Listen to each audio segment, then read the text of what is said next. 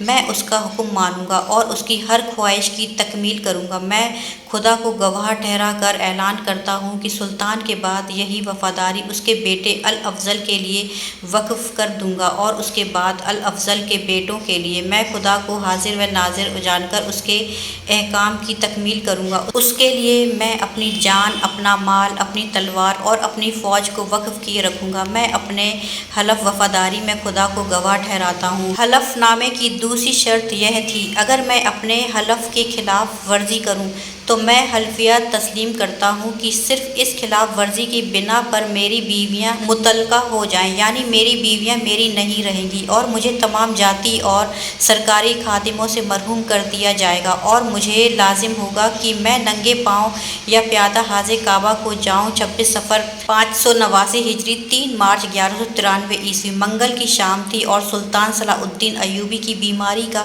11واں روز۔ اس کی توانائی بالکل ختم ہو گئی اور امید دم توڑ گئی۔ رات کو ایسے وقت مجھے قاضی الفضل اور ابن زکی کو بلایا گیا جس وقت پہلے کبھی نہیں بلایا گیا تھا۔ ابن زکی کا پورا نام ابو المعالی محمد محی الدین تھا اور ابن زکی کے نام سے مشہور تھا اور حضرت عثمان کے خاندان سے تعلق رکھتا تھا۔ وہ قانون، علم اور سائنس کا عالم تھا۔ صلاح الدین کا بہت احترام کرتا تھا۔ جب سلطان ایوبی نے یروشلم فتح کیا تو مسجد اقصیٰ میں پہلے جمعہ کا خطبہ دینے کے لیے سلطان ایوبی نے اسی کو منتخب کیا تھا۔ بعد میں اسے دمشق کا قاضی مقرر کر دیا گیا تھا۔ ہم گئے تو الملک الافضل نے کہا کہ ہم تینوں ساری رات اس کے ساتھ رہے۔ وہ سوگوار تھا اور گھبرایا ہوا بھی۔ قاضی الفضل نے اعتراض کیا اور کہا کہ رات بھر لوگ باہر کھڑے سلطان کی صحت کی خبر سننے کا انتظار کرتے ہیں، اگر ہم ساری رات اندر رہے تو وہ کچھ اور سمجھ لیں گے اور شہر میں غلط خبر پھیل جائے گی۔ الافضل سمجھ گیا۔ اس نے کہا کہ ہم لوگ چلے جائیں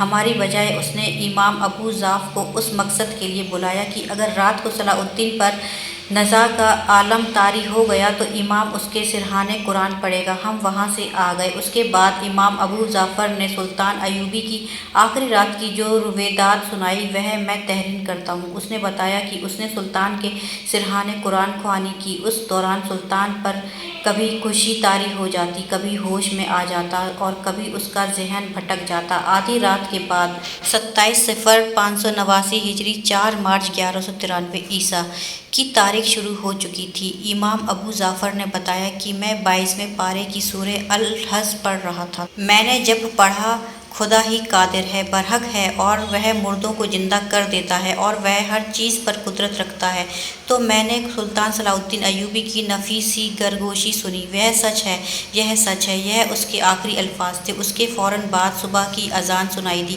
میں نے قرآن بند کر دیا۔ اذان ختم ہوتے ہی سلطان صلاح الدین ایوبی نہایت سکون اور اطمینان سے اپنے خالق حقیقی سے جا ملا۔ امام ابو ضعف نے مجھے یہ بھی بتایا کہ اذان شروع ہوئی تو وہ ایک آیت پڑھ رہا تھا، اللہ کے سوا کوئی معبود نہیں، ہم اسی سے مدد مانگتے ہیں۔